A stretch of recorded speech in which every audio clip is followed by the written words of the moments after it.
February 1ಕ್ಕೆ ಕೇಂದ್ರ budget ಮಂಡನೆ ಹಿನ್ನೆಲೆ ಈಗಾಗಲೇ ತಯಾರಿಯನ್ನ ಮಾಡಿಕೊಳ್ತಾ ಇದ್ದಾರೆ. ಮಂಗಳವಾರ ಸರ್ವ ಪಕ್ಷಗಳ ಸಭೆಯನ್ನ ಕರೆದಿರುವುದು. ಇದು ಈ ಬಾರಿ ಜನವರಿ 31ರಿಂದ ಫೆಬ್ರವರಿ 9ರ ನಡುವೆ ನಡೆಯುವಂತಹ ಸಣ್ಣ ಅಧಿವೇಶನ ಆಗಿರುತ್ತೆ. ಲೋಕಸಭಾ ಚುನಾವಣೆಗೂ ಮುನ್ನ ಹಣಕಾಸು ಸಚಿವೆ ನಿರ್ಮಲಾ ಸೀತಾರಾಮನ್ ಮಧ್ಯಂತರ ಬಜೆಟ್ ಅನ್ನ ಮಂಡಿಸಲಿದ್ದಾರೆ. ಬಹಳ ನಿರೀಕ್ಷೆಯನ್ನ ಮೂಡಿಸ್ತಾ ಇದೆ ಈ ಪ್ರಸಕ್ತ ಸಾಲಿನ ಬಜೆಟ್. ನಿರ್ಮಲಾ ಸೀತಾರಾಮನ್ ಅವರು ಮಧ್ಯಂತರ ಬಜೆಟ್ ಅನ್ನ ಮಂಡಿಸಲಿದ್ದಾರೆ. ನೂತನ ಸರ್ಕಾರ ಪೂರ್ಣ ಪ್ರಮಾಣದ ಬಜೆಟ್ ಮಂಡಿಸಲಿದೆ. ಹಾಗಾದ್ರೆ ಹೇಗೆ ನಡೆಯಬಹುದು ಅನ್ನುವಂತಹ ನಿರೀಕ್ಷೆಯೂ ಕೂಡ ಹೆಚ್ಚಿದೆ. ನೂತನ ಸರ್ಕಾರದ ಪೂರ್ಣ ಪ್ರಮಾಣದ ಬಜೆಟ್ ಅನ್ನ ಮಂಡಿಸಲಾಗುತ್ತೆ.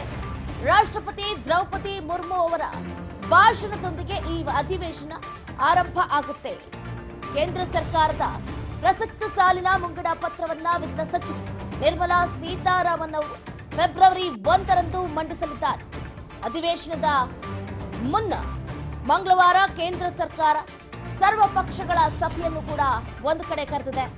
ಸಂಸದೀಯ ವ್ಯವಹಾರಗಳ ಸಚಿವ ಪ್ರಹ್ಲಾದ್ ಜೋಶಿ ವಾಡಿಕೆಯಂತೆ ಸಭೆಯನ್ನ ಕರೆಯಲಾಗಿದೆ. ಜನವರಿ 30ರಂದು ಮಧ್ಯಾಹ್ನ ಸಂಸತ್ತಿನ ಆವರಣದಲ್ಲಿ ಸಭೆ ನಡೆಯುತ್ತೆ. ಇದೇ ಸಂದರ್ಭದಲ್ಲಿ ಸರ್ಕಾರ ಸುಗಮ ಕಲಾಪವನ್ನ ನಡೆಸೋದಕ್ಕೆ ಎಲ್ಲಾ ಪಕ್ಷಗಳ ಸಹಕಾರವನ್ನು ಕೋರುವಂತಹ ನಿರೀಕ್ಷೆಯೂ ಕೂಡ ಹೆಚ್ಚಿರುವಂತದ್ದು. ಪ್ರತಿಪಕ್ಷಗಳು ಕೂಡ ಕಲಾಪಕ್ಕೆ ಸಜ್ಜಾಗ್ತಾ ಇವೆ. ಬಜೆಟ್ ಸೇರಿದಂತೆ ಕೇಂದ್ರ ಸರ್ಕಾರದ ವೈಫಲ್ಯಗಳನ್ನು ಕೂಡ ಅಧಿವೇಶನದಲ್ಲಿ ಚರ್ಚಿಸುವಂತಹ ನಿರೀಕ್ಷೆಯೂ ಕೂಡ ಇರುವಂತದ್ದು. ಜೊತೆಗೆ ಈಗಾಗಲೇ ಯೋಜಿಸಿಕೊಂಡಿರುವಂತಹ ಅನೇಕ ವಿಚಾರಗಳನ್ನು ಕೂಡ ಸಂಸತ್ನಲ್ಲಿ ಪ್ರಸ್ತಾಪ ಮಾಡುವುದಕ್ಕೆ ತಂತ್ರವೂ ಕೂಡ ರೂಪಿಸಿಕೊಂಡಿವೆ. ಸರ್ವ ಪಕ್ಷ ಸಭೆ ಬಳಿಕ ಮಧ್ಯಾಹ್ನ ಎನ್ಡಿಎ ಸಂಸದೀಯ ನಾಯಕರ ಸಭೆಯೂ ಕೂಡ ನಡೆಯುತ್ತೆ. ಆಡಳಿತಾರೂಢ ಪಕ್ಷ ಅಧಿವೇಶನದ ಕಾರ್ಯತಂತ್ರ ರೂಪಿಸಲಿದೆ.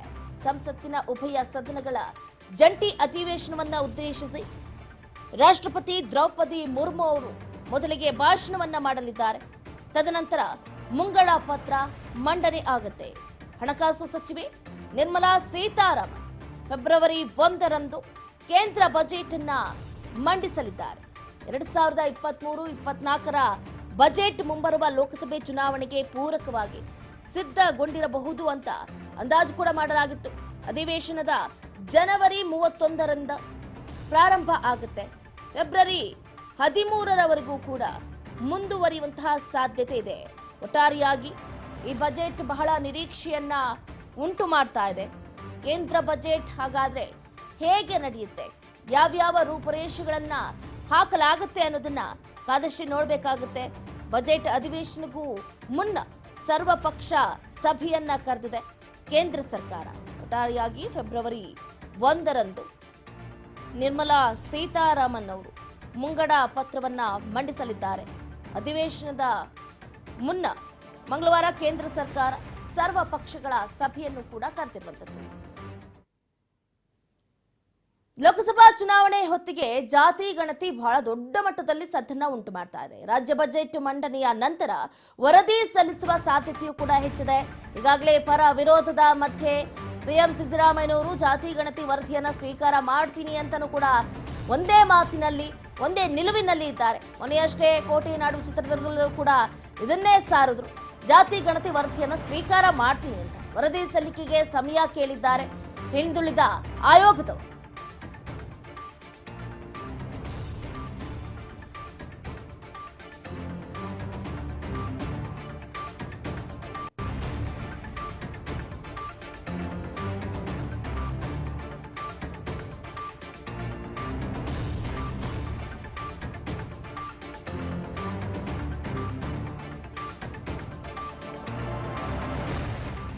ರಾಜ್ಯ ಬಜೆಟ್ ಮಂಡನೆ ನಂತರ ಜಾತಿ ಗಣತಿ ವರದಿ ಸ್ವೀಕಾರಕ್ಕೆ ಅಸ್ತೊಂದಿದೆ. ವರದಿ ಸಲ್ಲಿಕೆಗೆ ಸಮಯ ಕೂಡ ಕೇಳಿದ್ದಾರೆ ಹಿಂದುಳಿದ ಆಯೋಗ.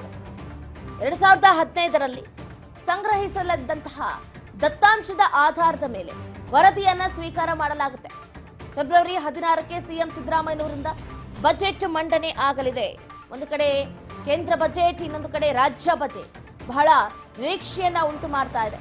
ಫೆಬ್ರವರಿ 16ರ ಬಳಿಕ ಹಿಂದುಳಿದ ಆಯೋಗದ ವರದಿ ಸ್ವೀಕಾರ ಮಾಡಲಾಗುತ್ತೆ. ಈಗಾಗಲೇ ಸಿಎಂ ಭೇಟಿಗೆ ಸಮಯ ಕೇಳಿದ್ದಾರೆ ಆಯೋಗದವರು. ಪರ ವಿರೋಧದ ಮಧ್ಯೆ ಹಾಗಾದ್ರೆ ಹೇಗೆ ಸ್ವೀಕಾರ ಮಾಡ್ತಾರೆ ಸಿದ್ದರಾಮಯ್ಯನವರು ಅನ್ನುವಂಥದ್ದು ಪ್ರಶ್ನೆಯಾಗಿದೆ. ಬಹಳ ಸವಾಲಿನ ಪ್ರಶ್ನೆ ಅಂತಾನೆ ಹೇಳ್ಬೋದು. ಒಂದು ಕಡೆ ಶೋಷಿತರ ಸಮಾವೇಶದಲ್ಲೂ ಕೂಡ ಜಾತಿ ಗಣತಿ ವರದಿ ಸ್ವೀಕಾರ ಮಾಡೋದಕ್ಕೆ ಎಲ್ಲರೂ ಕೂಡ ಗ್ರೀನ್ ಸಿಗ್ನಲ್ ಅನ್ನು ಕೊಟ್ಟಿದ್ದಾರೆ. ಇತ್ತ ಡಿಸಿಎಂ ಡಿಕೆ ಶಿವಕುಮಾರ್ ಅವರು ಕೂಡ ಕಾರ್ಯಕ್ರಮದಲ್ಲಿ ಭಾಗವಹಿಸಿದ್ರು. ಸಿಎಂ ಸಿದ್ದರಾಮಯ್ಯನವರ ಮಾತಿಗೆ ತಲೆಗೂಡಿಸಿದ್ರು. ಹಾಗಾದ್ರೆ ಬಹಳ ಕ್ಯೂರಿಯಾಸಿಟಿಯನ್ನ ಉಂಟು ಮಾಡ್ತಾ ಇದೆ, ಏನಾಗುತ್ತೆ ಏನು ಅನ್ನೋದು.